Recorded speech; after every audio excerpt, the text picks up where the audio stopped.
नमो अरहन्ताणं नमो अरहन्ताणं नमो अरहन्ताणं।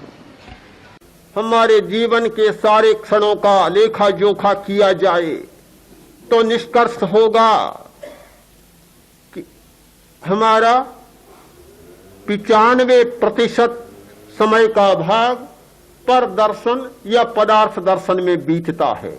5% मुश्किल से स्व दर्शन या चैतन्य दर्शन में स्वानुभव में बीतता होगा। ये 5% भी मैंने बहुत ज्यादा कहे हैं। बहुत लोगों का तो शायद 100% भी कहा जा सकता है, 99% तो कहा ही जा सकता है। यह संतुलन बिगड़ गया।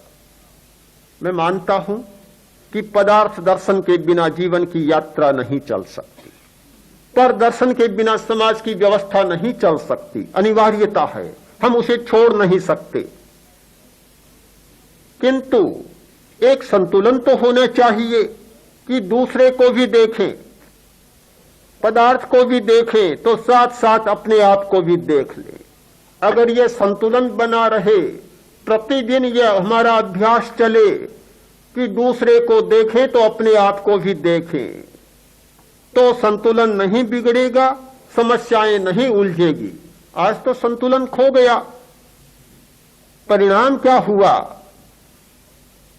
अहंकार बढ़ा और ममकार बढ़ा।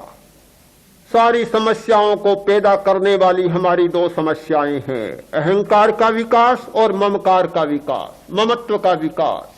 ये दो समस्याएं सारी समस्याओं को जन्म देती है। आदमी दूसरे को देखेगा, अहंकार बढ़ेगा, पदार्थ को देखेगा, अहंकार बढ़ेगा। एक संस्कृत कवि ने बहुत सुंदर लिखा है कि अधोध है पश्यते कस्य महिमानो गरीयसी, ऊपर यूपरी पश्यन्ते सर्व एव दरिद्रति। आदमी में या हीन भावना पैदा होती है या अहंकार की भावना। ये दो मानसिक ग्रंथियां इस प्रकार की है जो सारी समस्याओं को जन्म देती है। दो कॉम्प्लेक्स हैं, दो ग्रंथियां हैं जो सारी उलझने पैदा करती है।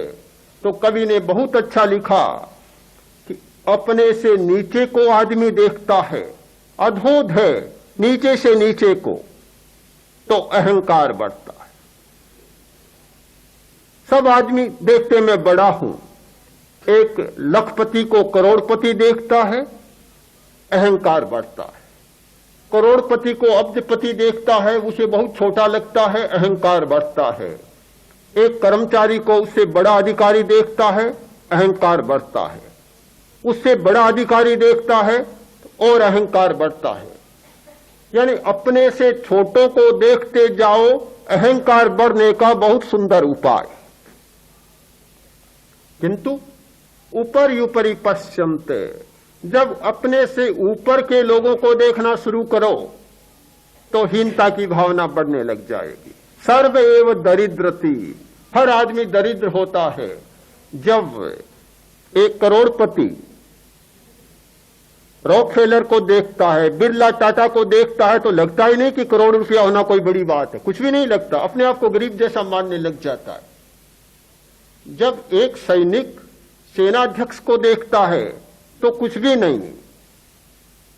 एक अधिकारी जब मंत्री के सामने जाता है तो अपने आप को हीन अनुभव करने लग जाता है। पदार्थ को देखने की, व्यक्ति पर को देखने की दो अवस्थाएं फलित होती है, या अहंकार या हीनता की भावना। इसके सिवाय और कोई परिणाम नहीं आता। जब तक हमारी दृष्टि पर से उलझी रहेगी, जब तक हमारी दृष्टि पदार्थ से उलझी रहेगी, तब तक इस हीनता की ग्रंथि को और अहंकार की ग्रंथि को नहीं रोका जा सकता। ममकार भी बढ़ता है, पदार्थ के प्रति दृष्टि जाती है और ममत्व बढ़ जाता है। व्यक्ति के प्रति हमारी दृष्टि जाती है और ममत्व बढ़ जाता है।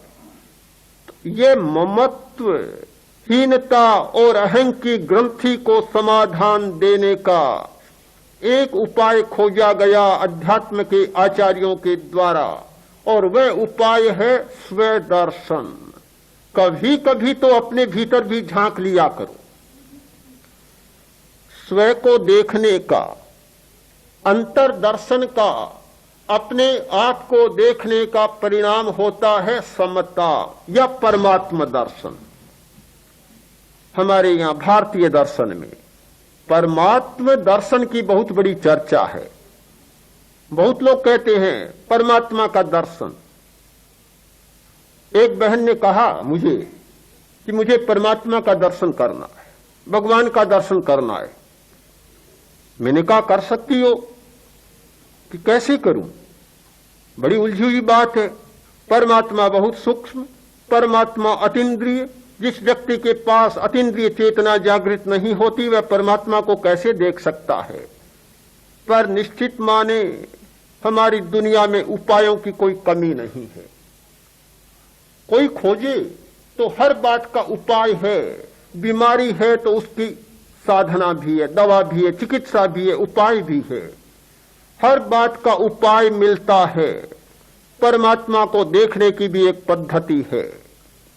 यदि आपको परमात्मा का दर्शन करना है तो अपना दर्शन करें। अपने दर्शन का, परमात्मा के दर्शन का एक सीधा उपाय है कि जिस क्षण में हमारे मन में हीनता या अहंकार की ग्रंथि होती है, विषमता होती है, तो परमात्मा हमारा लुप्त हो जाता है, छिप जाता है, चला जाता है। जिस क्षण में हमारी चेतना में समता का अनुभव होता है, न राग न द्वेष, न हीनता न अहंकार, न कोई छोटा और न कोई बड़ा, यह समता की चेतना ही परमात्मा है। परमात्मा कोई ऊपर से नहीं आता, न कोई आकाश से आता, न कोई धरती से निकलता। अपनी चेतना में जब जब जिस क्षण में समता का अवतरण होता है वही है हमारा परमात्मा।